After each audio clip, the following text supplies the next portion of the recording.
You guys. Hi. Hi. Hi. Why are you being awkward? I'm shy. Cool.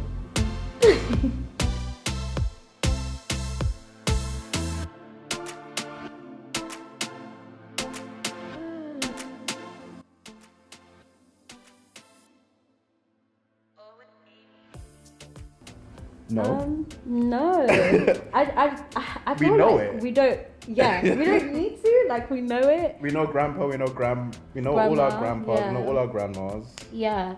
I I think- asked mum, and she was saying that her grandma lived like on the same street as, like, basically they stayed in the same street. Yeah, You know, yeah. where grandma and grandpa used Yeah. to live.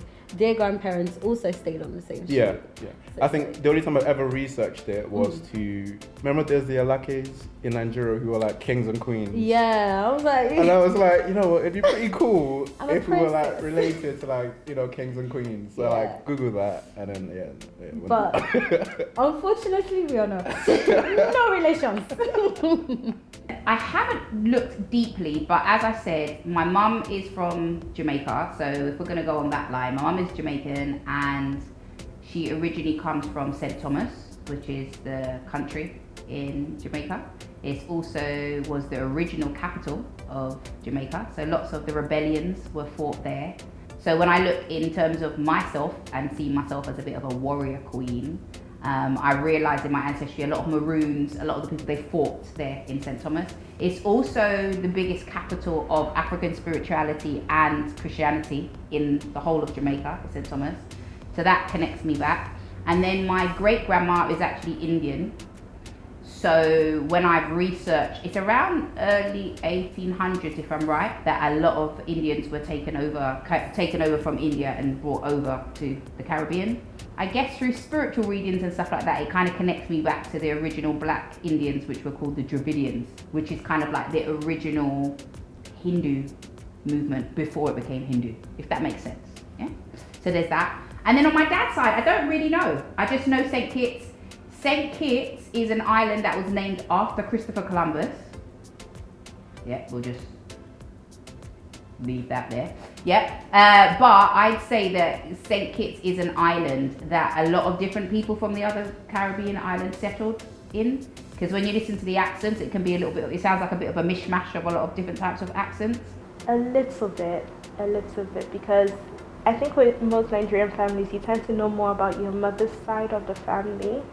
So, my grandfather passed away like a few years back. So when he passed away, we found out how significant his family was in our tribe as well. And I was like, oh, that's pretty cool.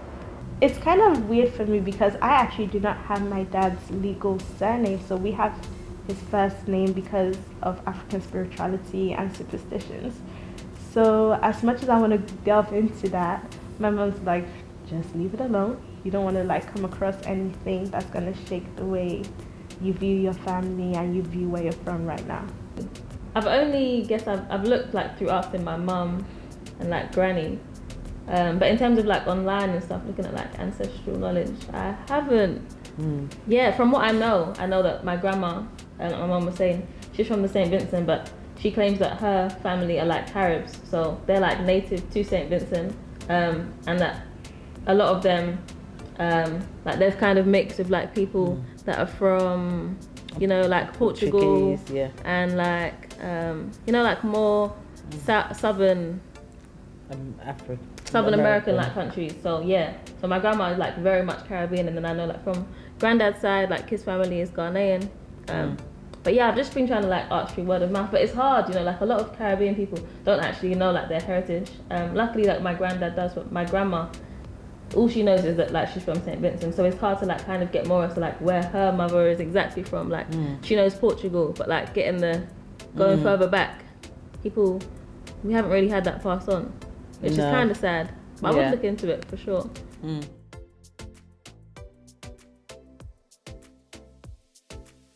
Oh, I love my heritage. I think there's loads of ways that I stay connected to my heritage. I think the fact both of my parents were born there helps me to stay even more connected, because they lived there and experienced it, and even their parents were literally Jamaican. So I think the culture, the food we ate, the mannerisms, their behaviours, their morals sort of flowed through to us as their children.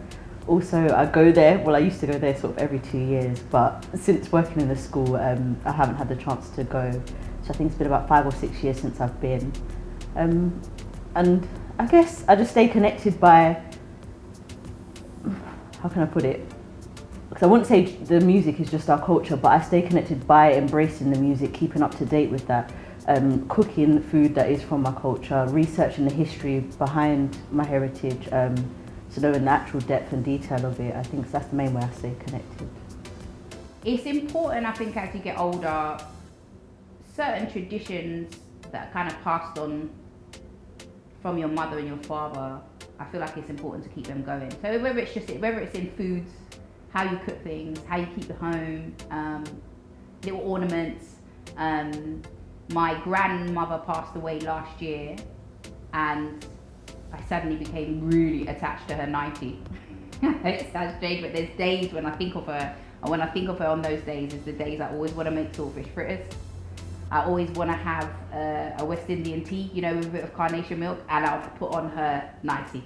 That doesn't look that fashionable or cool, but suddenly it makes me feel really close to her, and I feel like I'm communing with her in that moment. I do have a little altar at home to connect with the ancestors, because on my spiritual journey, I started to realize that, you know, I'm a lot more probably like my grandmothers that I hadn't met, but what I'd heard about them, I just felt like there's a bit of me in them. And yeah, just spiritually, just making sure that you connect, making sure that you are always, you know, full of gratitude, because your ancestors are kind of living through you in your DNA.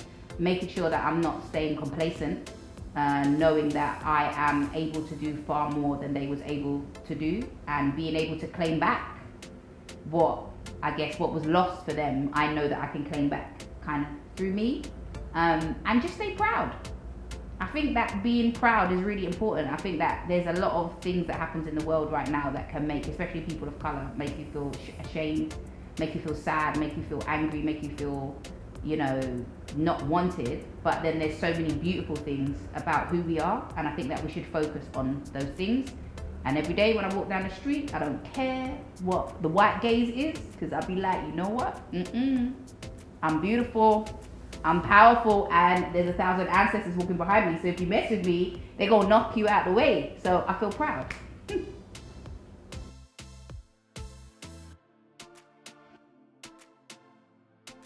I don't think I have one. Damn. Like, not that we don't have a lot of good memories together. I think, I don't know, maybe Christmas, like Christmas together. I feel like Christmas together is always like a good time. Like, In Nigeria. no, here. Yeah. You talking about the whole family? I'm talking about us, the family that matters. The family that's important. Yeah, I think Christmas then. Christmas, Yeah, yeah. I think Christmas. you cook some banging food. Always vegan, but always banging. Per. And then we all make little things, don't we? Like. Yeah. And then I invite Joanna as well. And Yeah, and it's always nice, It is like always friends nice. and family. Yeah, and then Luke joined us last year as well. That was pretty Yeah, nice. Yeah. Or we just bringing like adopted family from my side. Like, hey guys, come experience Christmas with us. Yeah. Christmas is always banging. Yeah. Do you know what? I'm the youngest in my family, and my sisters are like 12 and 14 years older than me. And so for me, it was like growing up in a house of just adults. So I spent a lot of time watching them go and do things that I was just like, I can't do.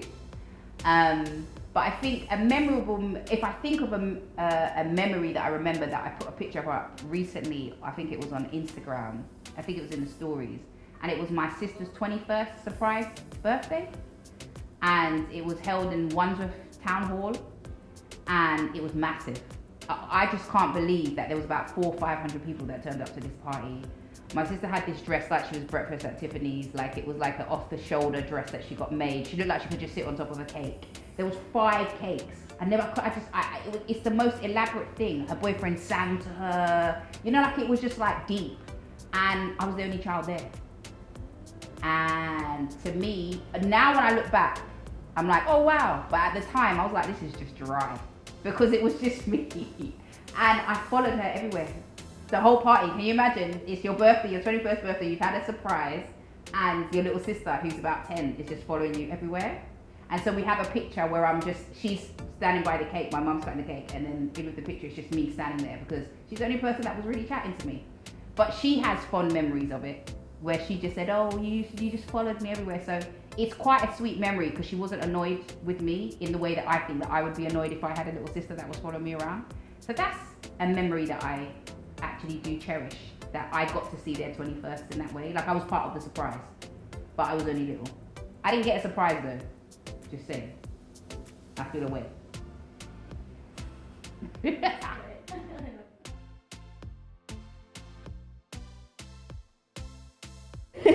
I think the one thing I appreciate about Bettina is the fact that she never, I suppose, stunted my growth, and she always wanted me to grow. And I think that's been her wish from the beginning. I think even in times where I didn't realize I needed to grow or I didn't see how I could grow, she always pushed that for me, and she always allowed me space to be who I am.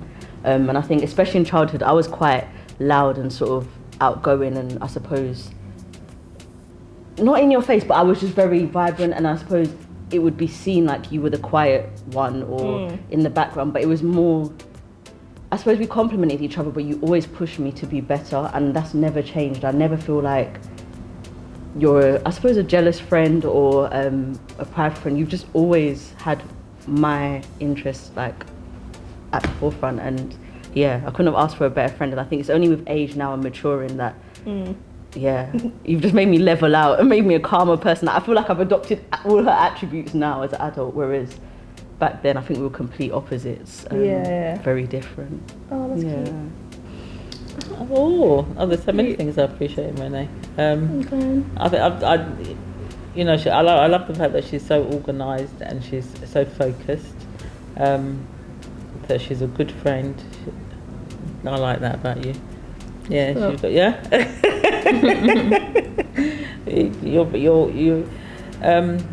You're direct, but fair.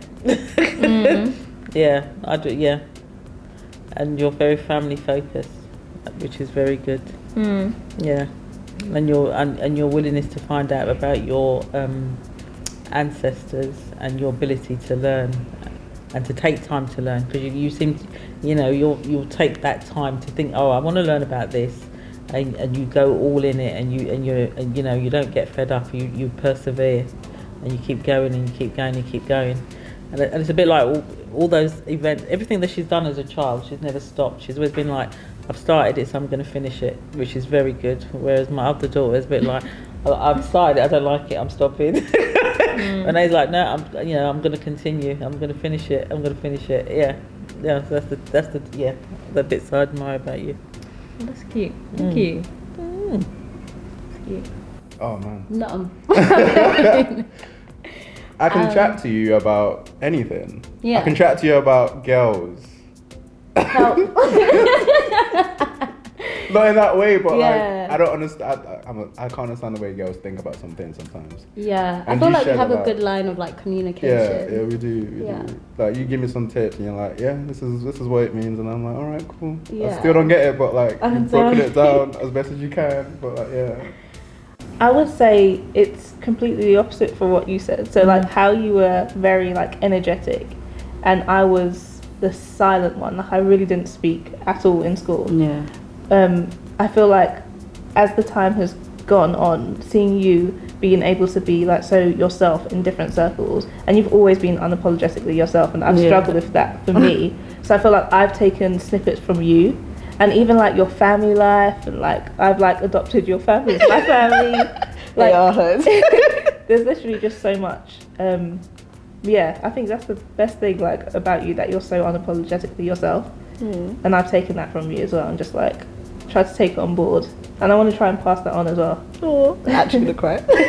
I like how, you were even speaking about how you struggled with school. I like how you've managed to like overcome that, and like now you're just so successful. Like when you put your mind to something, you can literally like get it done. Yeah. Even though initially it might be a bit difficult, you always like come through out the other end like just smashing it. I like that. I appreciate that. You've never said that before. Yeah, I mean, is there a need to? I feel like because you have tangible success. Yeah. You know, and you always have tangible success that Yeah. you don't even need people to say, wow, you're doing so well. But if you do, wow, you're doing so well. Oh, I appreciate that. Yeah, thank you. Yeah, I think that's it. All right. I was sweating throughout that. That was nice. I don't remember the Trafalgar Square stuff. I'm not gonna lie to you. Seriously, those pictures. I'll show you.